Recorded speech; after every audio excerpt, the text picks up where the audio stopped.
नमस्कार, स्वागत है आप सभी का डीडी न्यूज के इस विशेष सांकेतिक भाषा के बुलेटिन में।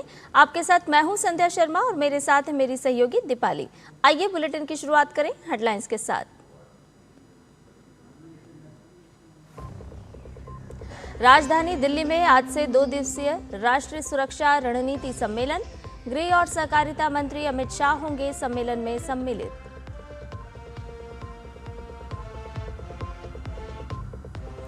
झारखंड छात्र आंदोलन के बीच जेपीएससी में अनियमितताओं पर आज सुप्रीम कोर्ट में सुनवाई, याचिकाकर्ता कर रहे हैं सीबीआई जांच की मांग।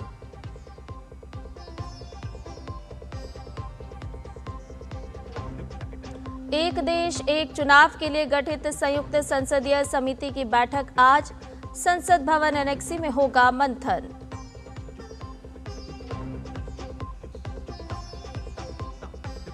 भारतीय ग्रैंडमास्टर प्रणेश एम ने जीता कनिष्ठा ओपन शतरंज का खिताब, 9 दौर के बाद 7 अंक के साथ हासिल किया शीर्ष स्थान।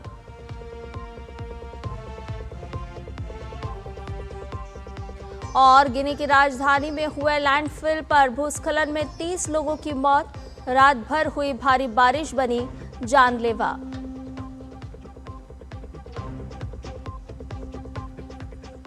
सभी समाचार विस्तार के साथ। केंद्रीय गृह मंत्री अमित शाह आज नई दिल्ली में आयोजित होने वाले 9वें राष्ट्रीय सुरक्षा रणनीति सम्मेलन में भाग लेंगे। ये 2 दिवसीय सम्मेलन मंगलवार तक चलेगा। राष्ट्रीय सुरक्षा रणनीति सम्मेलन का ये 9वां संस्करण हाइब्रिड फॉर्मेट में आयोजित किया जा रहा है। इसमें प्रतिनिधि फिजिकल और वर्चुअल दोनों मोड में शामिल होंगे। देश भर के विभिन्न सुरक्षा बलों और पुलिस बलों के 850 से अधिक अधिकारी सम्मेलन के दौरान राष्ट्रीय सुरक्षा से संबंधित विभिन्न मुद्दों और चुनौतियों पर विचार विमर्श करेंगे।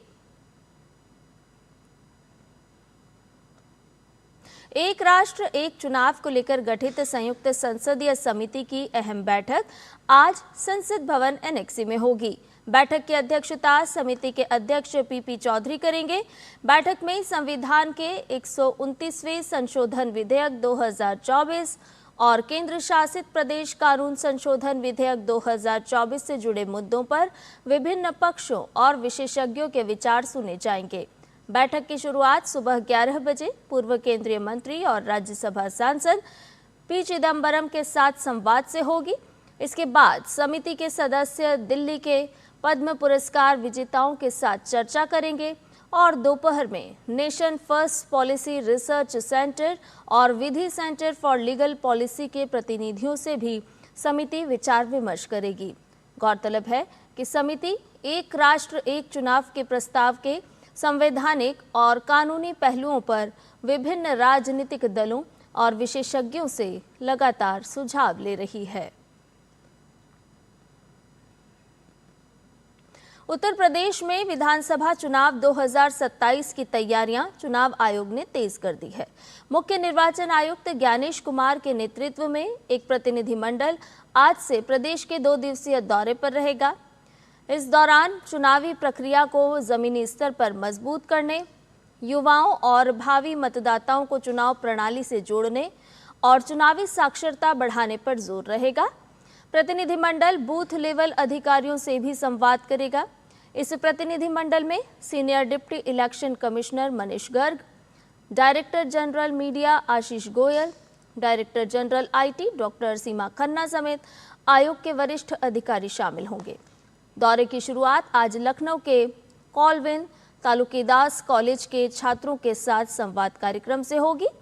इसके बाद ज्ञानेश कुमार इंदिरा गांधी प्रतिष्ठान में ELC 2.0 और ECI नेट पर आयोजित क्षेत्रीय सम्मेलन में शामिल होंगे। निर्वाचन आयोग युवाओं और पहली बार मतदान करने वाले मतदाताओं को चुनावी प्रक्रिया से जोड़ने के लिए इलेक्टोरल लिटरेसी क्लब के जरिए जागरूकता अभियान चला रहा है। दौरे के दूसरे दिन मुख्य चुनाव आयुक्त करीब 500 BLO से संवाद करेंगे और जमीनी स्तर पर चुनाव व्यवस्था को और प्रभावी बनाने पर चर्चा करेंगे। भारत और मॉरिशस ने ऊर्जा क्षेत्र में अपने रिश्तों को और मजबूत करने की दिशा में कदम आगे बढ़ाए हैं। केंद्रीय पेट्रोलियम मंत्री हरदीप सिंह पुरी ने पोर्ट लुई में मॉरिशस के प्रधानमंत्री नवीन चंद्र रामगुलाम से मुलाकात की। दोनों ने ऊर्जा सुरक्षा और स्वच्छ ऊर्जा की ओर बढ़ने के तरीकों पर बातचीत की। बैठक के बाद 2 महत्वपूर्ण समझौते भी हुए।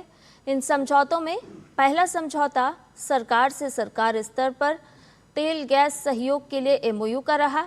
वहीं दूसरा समझौता इंडियन ऑयल तथा मॉरिशस की स्टेट ट्रेडिंग कॉरपोरेशन के बीच हुआ। इन समझौतों से मॉरिशस को पेट्रोल, डीजल, समुद्री गैस, ऑयल और विमान ईंधन लंबे समय तक मिलता रहेगा। आपको बता दें कि केंद्रीय मंत्री हरदीप सिंह पुरी 20 से 22 अगस्त तक मॉरिशस की यात्रा पर थे। पर्यावरण, वन और जलवायु परिवर्तन मंत्री भूपेंद्र यादव मंगोलिया की यात्रा पर हैं।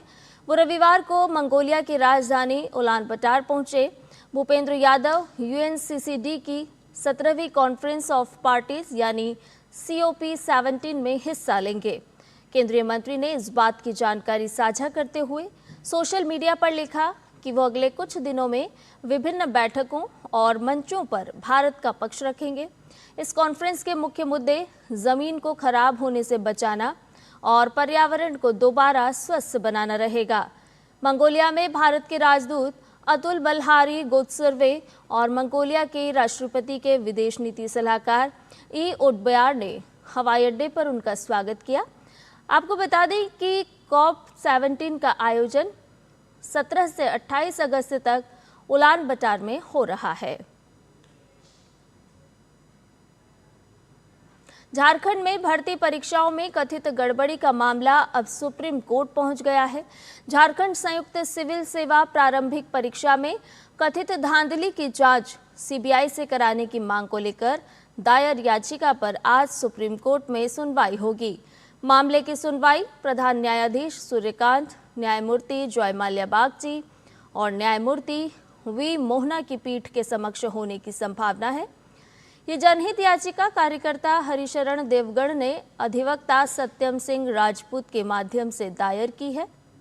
याचिका में झारखंड लोक सेवा आयोग यानी JPSC द्वारा 19 अप्रैल 2026 को आयोजित झारखंड संयुक्त सिविल सेवा प्रारंभिक प्रतियोगी परीक्षा की निष्पक्षता और पारदर्शिता पर गंभीर सवाल उठाए गए हैं। गिनी की राजधानी कोनाक्री में रविवार को भूस्खलन की एक घटना से भारी तबाही मच गई। इस घटना में अब तक 30 लोग मारे गए जबकि 22 लोग घायल हुए हैं। दरअसल ये घटना कोनाक्री के सबसे बड़े लैंडफिल यानी कचरा डंप करने वाली जगह दार एस सलाम में घटी, जहां कचरे का एक पहाड़ ढह गया। हादसे के बाद बचे हुए लोगों की तलाश के लिए घटनास्थल पर खोज और बचाव अभियान चलाया गया। भारत के 19 वर्षीय ग्रैंड मास्टर प्रणेश एम ने हंगरी में आयोजित प्रतिष्ठित कनित्सा ओपन 2026 में शानदार प्रदर्शन करते हुए ग्रुप A का खिताब अपने नाम कर लिया है। टूर्नामेंट के 9वें और आखिरी दौर में प्रणेश ने जर्मनी के वादिम पेट्रोव्स्की को सफेद मोहरों से हराकर खिताब अपने नाम किया। प्रणेश ने 9 राउंड में 7 अंक हासिल किए और 4 खिलाड़ियों के साथ संयुक्त रूप से शीर्ष स्थान पर रहे। आज सावन का चौथा और अंतिम सोमवार है। इस अवसर पर देश भर के शिवालयों में सुबह से शिव भक्तों की भीड़ लगी है। शिव मंदिरों में श्रद्धालु भोलेनाथ का जलाभिषेक कर रहे हैं। शिवालयों में भव्य श्रृंगार किए जा रहे हैं। श्रद्धालु उपवास रखकर सुख समृद्धि की कामना करते हैं। देवघर, काशी, उज्जैन, अयोध्या समेत देश भर के छोटे बड़े मंदिरों में आस्था का सैलाब उमड़ा है। देवालयों और प्रमुख मार्गों पर शिव के गुणगान की गूंज हो रही है।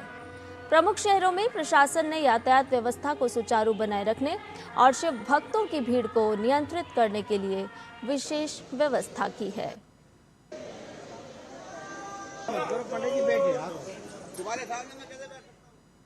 हमारे इस विशेष सांकेतिक भाषा के बुलेटिन में फिलहाल के लिए इतना ही। मुझे और मेरी सहयोगी दीपाली को दीजिए इजाजत। नमस्कार।